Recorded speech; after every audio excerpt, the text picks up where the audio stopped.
દોસ્તો ઉનાળાની સિઝનમાં વધારે પડતા ગરમ મસાલાવાળા એવા ફૂડ આપણને ખાવા પસંદ નથી હોતા, એટલે આજે આપણે આમ મેક્સિકન ડિશ બનાવીશું. મેક્સિકન વન પોટ છે, એમની અંદર બધું જ આવી જશે અને આ ડિશ નાનાઓને અને મોટાઓને સૌને ભાવશે અને ખાવામાં બહુ જ સરસ લાગે છે. તો તમે જરૂરથી આ ડિશને ટ્રાય કરજો.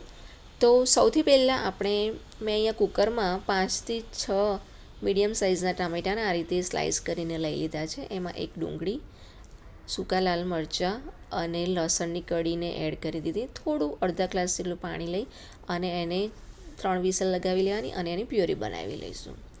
હવે સૌથી પહેલાં રાઈસ બનાવીશું. તો એના માટે મેં અહીંયા ઘી લીધું છે, તમે બટર પણ લઈ શકો છો.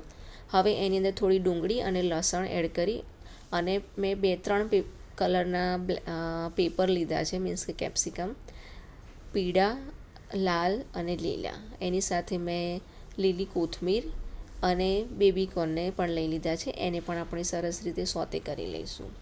અહીંયા મેં બોઇલ્ડ સ્વીટ કોર્ન લીધેલા છે, એટલે એને પણ સરસ રીતે સોતે કરી લઈશું. વેજીટેબલની ક્વોન્ટિટી તમે તમારી મરજી પ્રમાણે લઈ શકો છો, કેમ કે રાઈસ છે એટલે વધારે પડતી વેજીટેબલની ક્વોન્ટિટી સારી નહીં લાગે, એટલે આ બરાબર છે.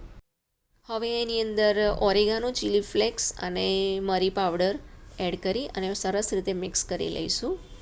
હવે અહીંયા થોડાક મેં રાજમા લીધા છે, કેમ કે મેક્સિકન ડિશ છે એટલે રાજમા એડ કરીશું તો વધારે સરસ લાગશે.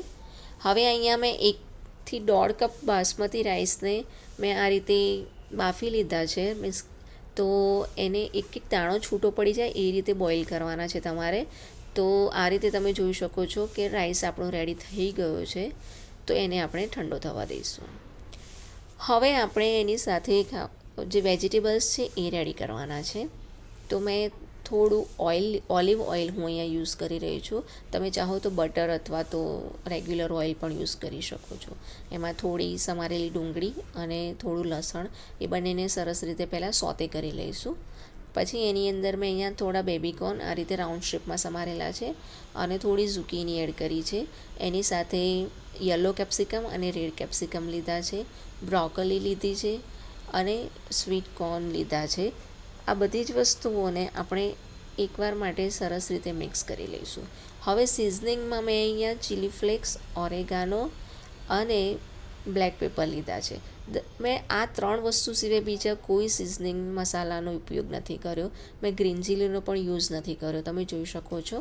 એટલે વધારે પડતું તીખું કે સ્પાઇસી નહીં બને. હવે જે આપણે ટોમેટો પ્યુરી હતી એમાંથી 2-3 ચમચી જેટલી ટોમેટો પ્યુરી આપણે આની અંદર એડ કરીશું વેજીટેબલ્સમાં, અને થોડું મીઠું એડ કરી અને બધા જ વેજીટેબલ્સને સોસ સાથે થોડી વાર માટે કૂક થવા દઈશું. વેજીટેબલ્સને એટલા બધા ઓવરકૂક નથી કરવાના, પણ એમની જે કચાશ છે એ થોડી નીકળી જાય ત્યાં સુધી એમને કૂક કરવાના છે. હવે મેં અહીંયા થોડું ઓલિવ ઓઇલ લીધું છે, એમાં સમારેલું લસણ, થોડી ડુંગળી અને થોડું કેપ્સિકમ હોય તો તમે એ થોડું એડ કરી શકો છો. તો મેં અહીંયા કેપ્સિકમને એડ કર્યું છે અને બોઇલ્ડ રાજમા હતા એ રાજમાને પણ મીઠું નાખી અને મેં બાફી લીધા હતા, તો એ રાજમા એડ કરી દઈશું. અને જે ટોમેટો પ્યુરી બનાવી છે એ પ્યુરીને આપણે એની અંદર એડ કરી અને આપણે સરસ રીતે આ બધી વસ્તુઓને મિક્સ કરી લેવાની છે અને થોડી વાર માટે એમને થવા દઈશું. જે મિક્સી જારમાં થોડું પાણી એડ કરી અને એ પણ મેં લઈ લીધું છે. હવે એની અંદર થોડું મીઠું અને લાલ મરચું પાવડર એડ કરીશું. હવે બધી વસ્તુઓને સરસ રીતે મિક્સ કરી લઈએ અને થવા દઈએ. દોસ્તો આ આપણે સોસ બનાવી રહ્યા છીએ, મેક્સિકન રાજમા સોસ. તો આ રીતે સરસ રીતે થિકનેસ આવી જાય ત્યાં સુધી સોસને થવા દેવાનો છે. હવે મેં એની અંદર થોડી ઓરેગાનો એડ કર્યો છે. મેં આ વખતે ચીલી ફ્લેક્સનો યુઝ નથી કર્યો, મેં રેડ ચીલી પાવડરનો યુઝ કર્યો છે. સોસ સરસ ટેંગી અને ચટપટો બને એટલા માટે થોડો ટોમેટો કેચઅપ એડ કરીશું. અને ટોમેટો અને કેચઅપનો જે ખટાશ છે એને બેલેન્સ કરવા માટે થોડી ખાંડ એડ કરી દઈશું. અને હવે થોડીવાર માટે આ સોસને થવા દઈશું, એટલે એની અંદર થોડી થિકનેસ આવી જાય. એટલે થિકનેસ આવી જાય અને સરસ થઈ જાય એટલે છેલ્લે આપણે એને કોથમીરથી ગાર્નિશ કરીશું અને એને પણ સાઈડમાં રહેવા દઈશું. હવે દોસ્તો છેલ્લે આપણે બનાવીશું ચીઝ સોસ. તો ચીઝ સોસ બનાવવા માટે મેં અહીંયા એક પેનની અંદર દૂધ લઈ લીધું છે. અહીંયા લગભગ મેં 1 કપ જેટલું દૂધ લીધું છે. દૂધ એકવાર ઉકળી જાય એટલે 2 ચીઝની ક્યુબ આવે એને આ રીતે છીણી લઈશું. મેં અહીંયા પ્રોસેસ ચીઝ ક્યુબ આવે છે એ લીધી છે અને એ ક્યુબને અંદર છીણ્યા પછી એની અંદર થોડી ખાંડ નાખી છે મેં. અને હવે બધી જ વસ્તુઓને સરસ રીતે મિક્સ કરી લેવાની છે જ્યાં સુધી ચીઝ જે છે એ દૂધની અંદર સરખી રીતે મેલ્ટ ન થઈ જાય ત્યાં સુધી આ રીતે એને ચલાવતા રહેવાનું છે. એટલે દૂધ જેમ જેમ ઉકળશે એમ ચીઝના કારણે એની થિકનેસ આવશે અને તમે જોઈ શકો છો કે ધીરે ધીરે એમાં થિકનેસ આવવા લાગી છે અને આપણું ચીઝ સોસ બનીને રેડી છે. હવે બધી જ વસ્તુઓ આપણી પાસે રેડી છે. તો મેં અહીંયા એક બેકિંગ ટ્રે લઈ લીધી છે. એની અંદર સૌથી પહેલાં નીચે રાઈસનું લેયર કરીશું.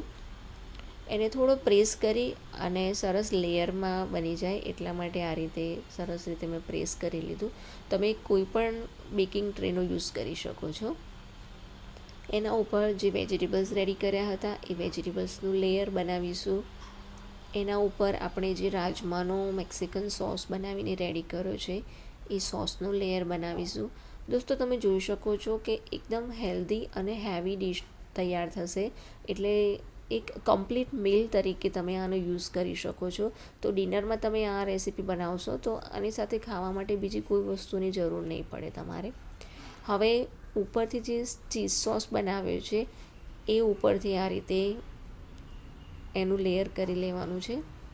બાળકોને તો આ બહુ જ ભાવશે કેમ કે ચીઝ હોય એટલે બાળકોને તો ભાવે જ, પરંતુ મોટાઓને પણ સરસ લાગશે કેમ કે બહુ સરસ ટેસ્ટી અને આ ટેસ્ટ રોજ કરતાં કંઈક અલગ ડિફરન્ટ ખાવાનું તમે ખાઓ એટલે મજા જ આવે ઓબ્વિયસલી.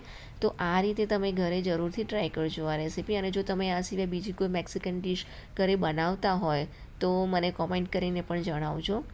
મેં એને 10 મિનિટ માટે 180 ડિગ્રી ટેમ્પરેચર પર મેં એને બેક કરી લીધું છે.